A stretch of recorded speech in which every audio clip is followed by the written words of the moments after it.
Hello guys, आप लोगों का स्वागत है हमारे अखिल ट्रेड जोन में। आज हम बेसिकली बात करने वाले हैं सिंगल कैंडल स्टिक पैटर्न होता क्या है। तो एक कैंडल के पूरे पैटर्न को हम आज समझने वाले हैं। आप लोगों को हम चार्ट पे दिखाएंगे कैसे कितना कहाँ पे बाइंग किया जाता है, कहाँ पे सेल किया जाता है, किस जगह पे रियल कैंडल होता है, कहाँ पे फेक कैंडल होता है। तो चलिए वीडियो को शुरू करते हैं। अगर वीडियो पसंद आए तो वीडियो को लाइक करना, चैनल को सब्सक्राइब करना।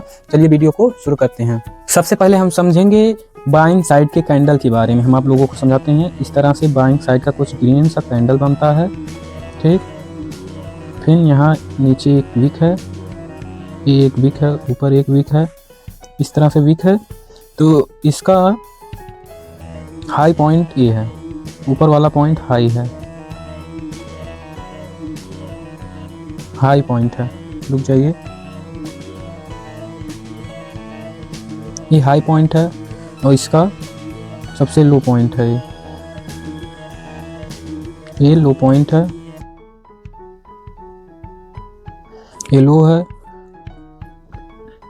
और इसको हम कहते हैं, ये जो है एक, इसे हम कहते हैं विक। इसको हम कहते हैं विक या लोअर शैडो।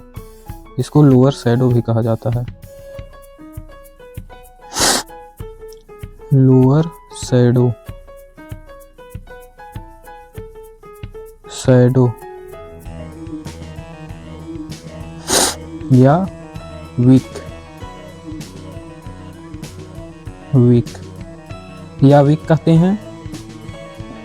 और इस वाले एरिया को हम बॉडी कहते हैं, इसको हम बॉडी कहते हैं। आप लोग एक एक अगर नोट करना चाहते हैं तो नोट कर सकते हैं। इसको हम बॉडी कहते हैं। और इस वाले पॉइंट को हम,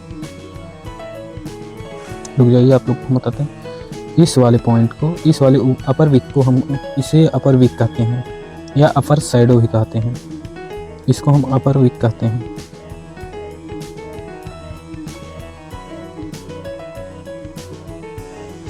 अपर विक,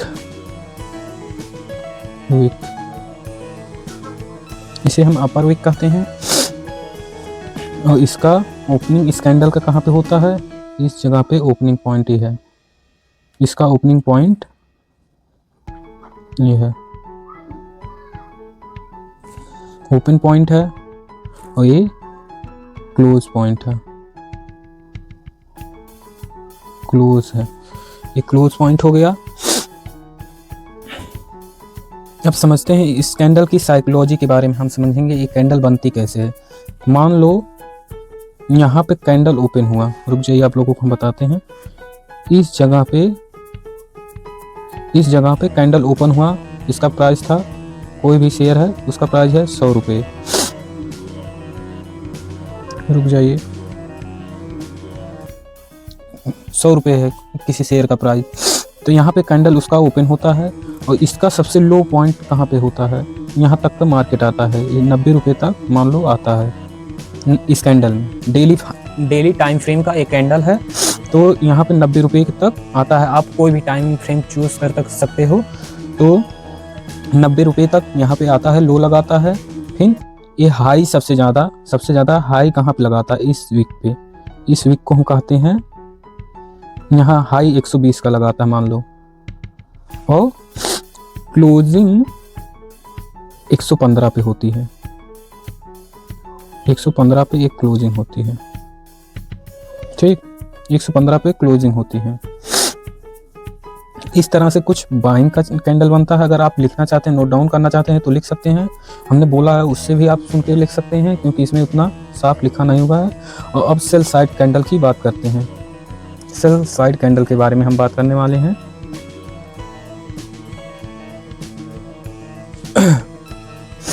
चलिए हम शुरू करते हैं सेल साइड कैंडल के बारे में। सबसे पहले ये ऐसा कुछ कैंडल है। एक मिनट रुक जाइए।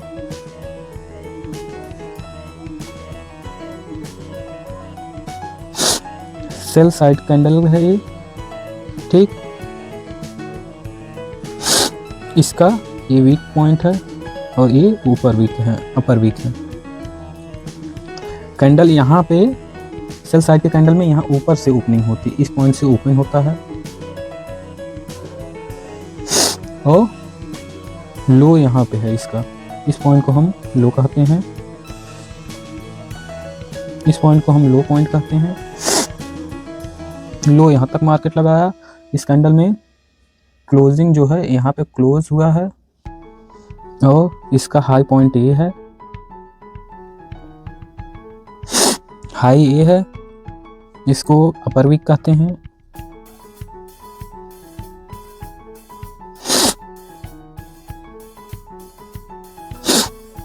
अपर वीक,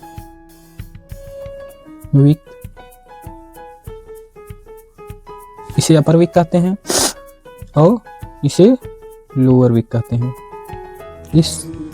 इसे लोअर वीक कहते हैं,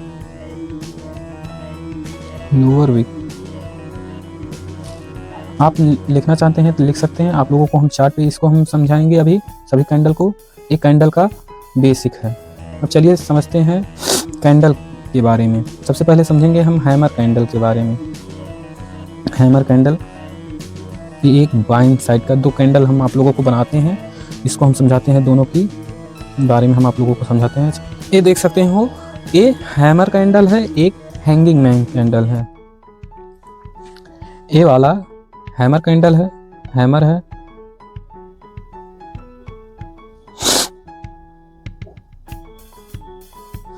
हैमर है, ये हैंगिंग मैन है, हैंगिंग मैन है, हैंगिंग मैन है। बेसिकली ये हैंगिंग मैन है, दोनों देखने में एक सेम तरीके से हैं। तो आप लोगों में दोनों में डिफरेंस क्या देखना है।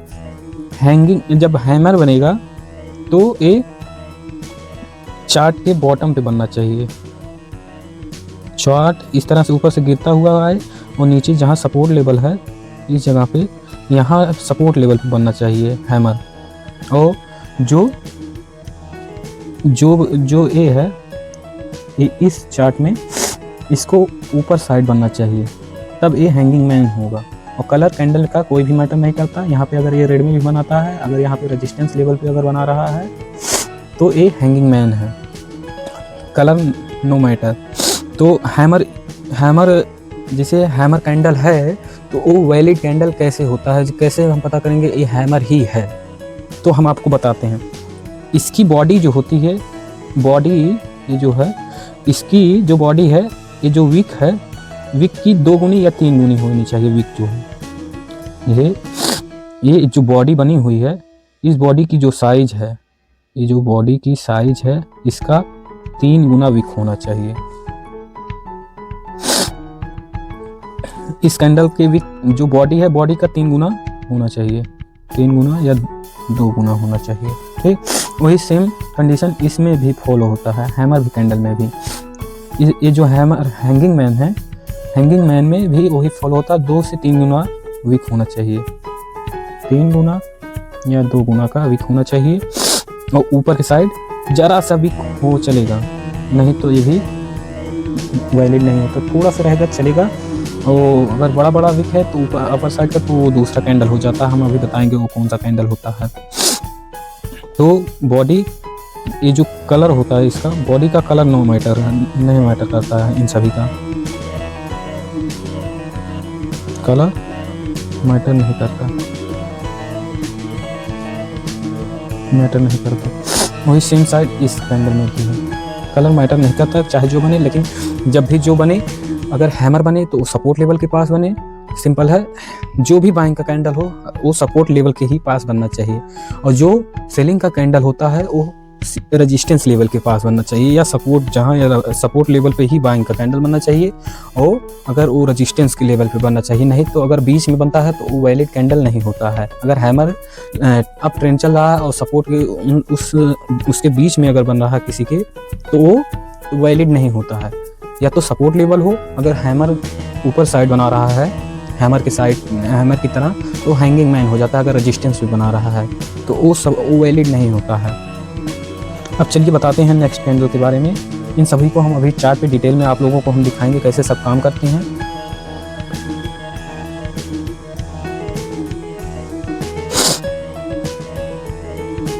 नंबर 4 के बारे में हम बात करते हैं। नंबर 4 रुक जाइए, 4 नंबर के बारे में हम बात करते हैं। कौन कैंडल है? इन्वर्टेड हैमर, उसका उल्टा। जैसे यहाँ पे ये इन्वर्टेड हैमर है, ये उल्टा होता है, बहुत जरा से ये वीक होता है, बहुत छोटी सी ये बॉडी होती है, बहुत बड़ी बॉडी नहीं होनी चाहिए। और दूसरा जो कैंडल है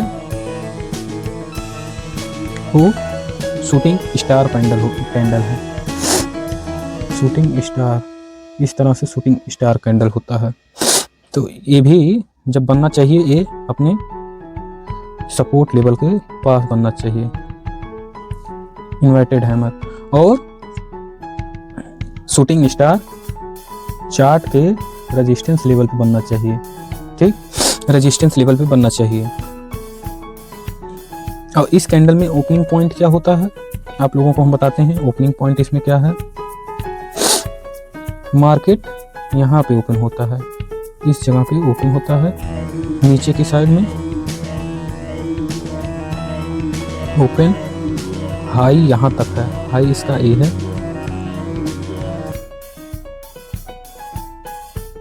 हाई ए है, ये इसका अपर विक होता है, अपर विक है, और सेम इसी तरह इसमें भी होता है। और नीचे अगर विक थोड़ा सा है तो उसको हम लोअर विक करते हैं, और लोअर सबसे ज़्यादा मार्केट यहाँ तक का, नीचे तक का गिरा होता है। अगर नीचे थोड़ा सा छोटी विक रहेगा तो चलेगा, नहीं तो उससे बड़ा इनवैलिड कैंडल हो जाता है, दूसरा कैंडल हो जाता है। इन सभी के बारे में हम अभी आपको डिटेल में हम चार्ट पे भी प्रैक्टिकल करके दिखाएंगे। अब 5वां कैंडल के बारे में हम बात करते हैं। 5वां और 6वां जो है, 5वें कैंडल के बारे में हम बात करते हैं। ये है ड्रैगन फ्लाई डोजी कैंडल।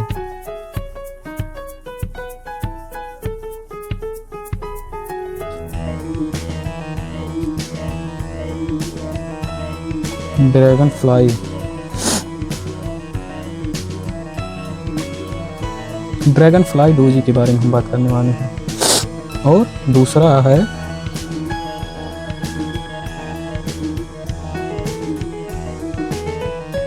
दूसरा जो कैंडल हम लेने वाले हैं, gravestone doji candle. Gravestone doji,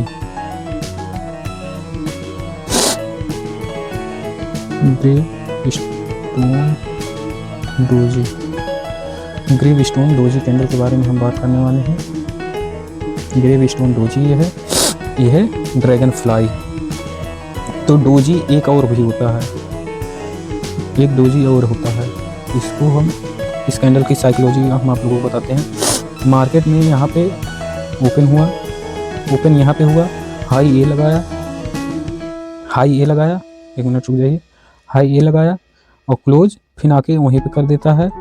close भी जहाँ पे ओपन हुआ वहीं पे जाके क्लोज कर देता है। कभी कल आप देखते भी होंगे, एकदम जहाँ पे ओपन होता है कैंडल वहीं पे क्लोज कर देता है। इसको हम डोजी कैंडल कहते हैं। और ये सबसे नीचे इसका लो पॉइंट होता है, ये सबसे नीचे होता है। इस कैंडल की साइकोलॉजी, जहाँ पे एक कैंडल बनती है इसका मतलब पूरा बायर भी है और सेलर भी हैं, दोनों रहते हैं। जैसे बाइंग भी हो रही है, सेलिंग भी हो रही है, तो दोनों में बराबर की टक्कर है। दोनों वहीं पे जहाँ पे मार्केट खुलता है वहीं पे आके क्लोज कर देता है। अब हम आप लोगों को ड्रैगन फ्लाई को हम बताते हैं कैसा होता है। ड्रैगन फ्लाई बेसिकली इस तरह से होता है।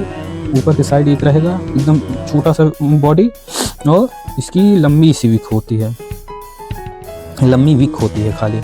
और एक इसको हम कहते हैं छोटी सी हल्की जो है, इसको हम कहते हैं बॉडी। ये बॉडी है, यहाँ यहीं पे ओपन होता है, यहीं पे क्लोज हो जाता है। और इसका सबसे लो पॉइंट ये होता है, ये लो पॉइंट होता है, ये लो पॉइंट है। और उसका ग्रेप स्टोन डोजी का, ग्रेप स्टोन डोजी इस तरह से होता है। सिंपल जहाँ पे ओपन होता है वहीं पे क्लोज हो जाता है ग्रेप स्टोन डोजी। ये कहाँ पे मार्केट पे ये लोग को बनना चाहिए, सेम वही होता है, सपोर्ट पे ही बनना चाहिए। मार्केट का ट्रेंड होना चाहिए डाउन ट्रेंड, और सपोर्ट लेवल पे यहाँ पे बनना चाहिए ड्रैगन फ्लाई को। और ये ग्रेप स्टोन डोजी को अपने रेजिस्टेंस लेवल पे बनना चाहिए, और इस तरह से बनना चाहिए। कलर, कैंडल का कलर कोई भी हो चलेगा, लेकिन सपोर्ट और रेजिस्टेंस के ही आसपास बनेगा तो ही ये रियल कैंडल होता है, नहीं तो ये थिक कैंडल होता है, ये असली कैंडल नहीं होता है। अब 2 कैंडल के बारे में और बात कर लेते हैं। जो मेन कैंडल है हम आप लोगों को बता दे रहे हैं, और से बहुत से कैंडल होते हैं तो इस वीडियो में नहीं हो पाएगा। इसमें सिर्फ इस वीडियो में हम सिंगल कैंडल के बारे में बात करें हैं। अभी और बहुत से कैंडल हैं, उन सभी के बारे में हम आप लोगों को डिटेल में और बताएंगे। तो आप लोग चैनल को सब्सक्राइब करना, वीडियो को लाइक करना।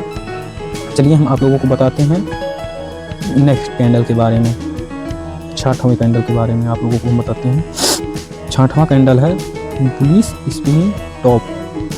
बुलिश स्पिनिंग टॉप, स्पिनिंग माने नाचता हुआ लट्टू, टॉप माने लट्टू होता है।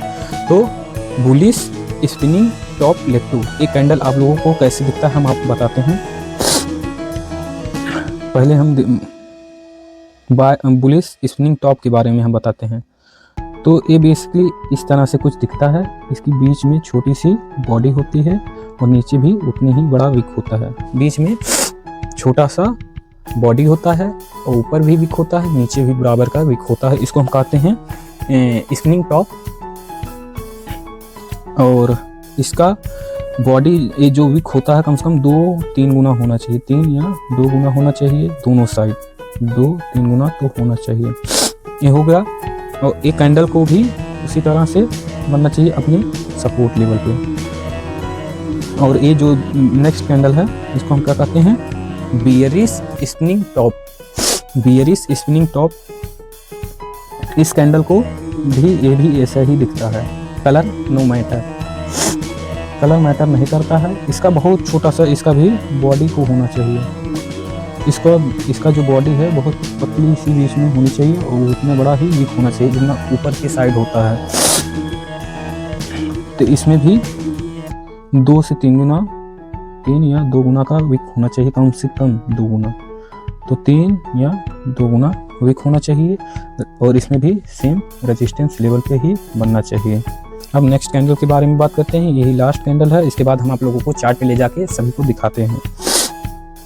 6वें कैंडल के बारे में हम बात करते हैं, बुलिश मारुबोजू कैंडल। रुक जाइए, आप लोगों को बताते हैं बुलिश मारुबोजू कैसे बनता है। ये पूरा एक कैंडल होता है। बहुत अगर चीज जरा से एक वीक हो सकता है, उसके बाद कुछ भी नहीं होता है। इसको हम क्या कहते हैं,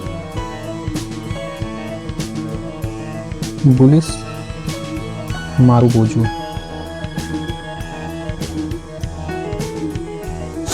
मारुबोजू, इसको हम कहते हैं बुलिश मारुबोजू कैंडल। और अब नेक्स्ट कैंडल के बारे में हम आपको बता देते हैं, bearish marubozu candle. Bearish marubozu candle, रुक जाइए, बियरिश मारुबोजू, इस तरह से कुछ बियरिश मारुबोजू आप लोगों को देखने को मिलता है। ये बियरिश मारुबोजू होता है। इसको हम बियरिश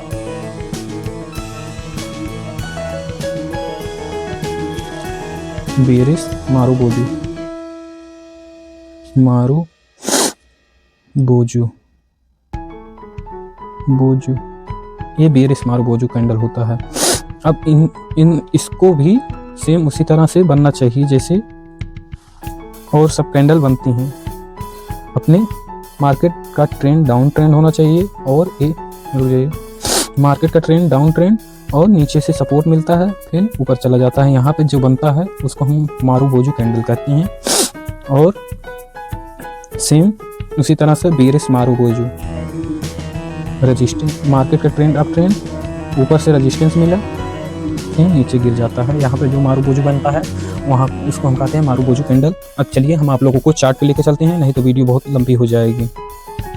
सबसे पहले हम बात करते हैं हैमर कैंडल के बारे में। आप देख सकते हो, एक मिनट रुक जाइए, आप देख सकते हो इसका ट्रेंड है डाउन ट्रेंड, ठीक। यहाँ पे बना हैमर कैंडल, यहाँ पे एक सपोर्ट लेवल है और हमें एंट्री कैसे करनी है हम आपको बताते हैं। इस कैंडल के बेस पे हमें एंट्री क्या करनी चाहिए, हमारा एसएल भी क्या होना चाहिए। नेक्स्ट कैंडल जो होता है, ये जो नेक्स्ट कैंडल है इसके ऊपर ही क्लोज करना चाहिए, नहीं तो एसएल जानता है तुरंत। जैसे हैमर बनने ही कंफर्मेशन कैंडल ऊपर जाके एक बुलिश कैंडल क्लोज करना चाहिए। तो हमें एंट्री इस कैंडल में करनी है और एसएल हमें इस कैंडल के नीचे ही रखना है। और उसके बाद देख सकते हो मार्केट किस तरह से अपसाइड की तरफ मूव कर गया। इसी तरह से हैमर कैंडल को यूज करना चाहिए। अब दूसरे कैंडल के बारे में हम बात करते हैं। दूसरा candle hanging man candle. Hanging man candle के बारे में हम आपको बात करते हैं। सबसे पहले ये अपसाइड का अप ट्रेंड चल रहा था, ऊपर टॉप पे हैंगिंग मैन बना। नेक्स्ट कैंडल में कंफर्मेशन मिला, यहाँ पे हमारा एंट्री पॉइंट है और इसका जो एसएल है इस जगह एसएल रहेगा और हमारा 1:2 का ट्रेड रहेगा। ये देख सकते हो 1:2 ये हिट हो जाता है, इतने में 1:2 यहाँ पे भी हिट हो जाता। अब दूसरा कैंडल है जो inverted hammer candle. Inverted hammer candle के बारे में हम आपको बताते हैं। इन्वर्टेड हैमर डाउन ट्रेंड इसमें भी देख सकते हो डाउन ट्रेंड में है, फिर यहाँ पे इन्वर्टेड हैमर बना, फिर मार्केट बूम देख सकते हो। और एंट्री लेवल देख सकते हो, यहाँ पे इस जगह एंट्री लेवल था, इस कैंडल के हाई को ब्रेक करना चाहिए और नीचे का स्टॉप लॉस होता। अब उसी तरह आप देख सकते हो शूटिंग स्टार कैंडल को। इस जगह को आप देखिए, शूटिंग स्टार ट्रेंड कौन सा था, अप ट्रेंड, यहाँ पे शूटिंग स्टार बना, यहाँ इस कैंडल में कंफर्मेशन मिला, इस जगह का एसएल पॉइंट 1:2 का टारगेट आप देख सकते हो कितना बड़ा फॉल कर गया मार्केट। इसी तरह से शूटिंग स्टार कैंडल होता है। अब ड्रैगन फ्लाई डोजी के बारे में हम आपको बता देते हैं। मार्केट यहाँ से गिरता आ रहा था, मार्केट गिरता आ रहा था और यहाँ पे डोजी ड्रैगन फ्लाई डोजी बना, यहाँ का हमारा एसएल पॉइंट, इस कैंडल के हाई को ब्रेक करते ही मेरा एंट्री पॉइंट 1:2 का टारगेट बूम आप देख सकते हो किस तरह से यहाँ पे मूव पकड़ा जाता है। सिर्फ कैंडल के बेस पे ही ना ट्रेड करना चाहिए, आप लोगों को स्ट्रॉन्ग सपोर्ट रेजिस्टेंस मार्क पर हो, वहाँ पे जो कैंडल बनता है उसी हिसाब से आप ट्रेड ले सकते हो कंफर्मेशन के बाद भी। अब ड्रैगन फ्लाई डोजी, अब इसके बाद करते हैं। ट्रेंड कौन सा है, अब ट्रेंड है, यहाँ पे देख सकते हो ग्रेव स्टोन डोजी है। ग्रेव स्टोन डोजी इस कैंडल में हमारा एंट्री पॉइंट और इसके ऊपर का एसएल देख सकते हो कितना बड़ा फॉल कर गया। और इसी तरह है बियरिश स्पिनिंग टॉप।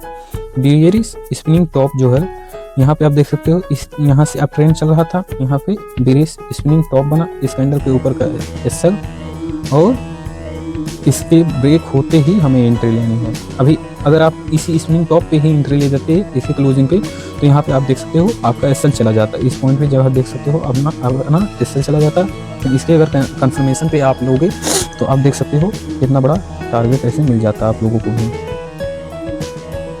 और दूसरा आप देख सकते हो बुलिश स्पिनिंग टॉप, ये देख सकते हो मार्केट कुछ इस तरह से फॉल कर रहा था, यहाँ पे सपोर्ट लेवल हुआ, यहाँ पे इस जगह पे आप देख सकते हो बुलिश स्पिनिंग टॉप बना, कैंडल का हाई का ब्रेक हुआ इस कैंडल में, और नीचे का एसएल लगाओ, 1:2 का टारगेट बुक करो। अब एक कैंडल और है bearish marubozu candle. Bearish marubozu आप देख सकते हो, और ये अब ट्रेंड चल रहा था, यहाँ पे बिना रेजिस्टेंस लेवल यहाँ पे क्रिएट किया, यहाँ पे आप देख सकते हो बियरिश मारुबोजू बनाया, यहाँ पे बियरिश मारुबोजू बना, यहाँ इस कैंडल में कंफर्मेशन हमें मिला, यहाँ का एसएल पॉइंट, यहाँ का 1:2 का हमारा टारगेट हिट हो गया। अब ये लास्ट कैंडल है, इसके बाद नेक्स्ट जो वीडियो आने वाला है उस पर 2 कैंडल स्टिक पैटर्न पे होगा, फिर 3 कैंडल स्टिक पैटर्न पे होगा। इसी तरह से हम टेक्निकल एनालिसिस में हम आप लोगों को बताते रहेंगे। और जो लोग up trend down trend sideways market के बारे में आप लोग नहीं जान रहे हो, हमने ऑलरेडी वीडियो बनाया हुआ है टेक्निकल एनालिसिस प्राइस एक्शन में, सब बेसिक से हमने आप लोगों को बताया हुआ है, यहाँ पे आप जाके देख सकते हो। अगर वीडियो पसंद आए आप लोगों को, हमारे चैनल को सब्सक्राइब कर सकते हो, तो हम इसी तरह आप लोगों के लिए वीडियो बनाते रहते हैं। अब यहाँ पे देखो बियरिश मारुबोजू कैंडल, यहाँ पे बियरिश मारुबोजू कैंडल यहाँ पे बना, ऊपर से देख सकते हो down trend, bearish marubozu support level लिया, ऊपर देखो वीडियो कह रहे हैं, ये ऊपर चला गया, यहाँ का हमारा एसएल पॉइंट, यहाँ पे एंट्री, इस जगह पे एंट्री 1:2 का टारगेट। तो अगर आप लोगों को वीडियो पसंद आए तो वीडियो को लाइक करना, चैनल को सब्सक्राइब करना। मिलते हैं नेक्स्ट वीडियो में। आज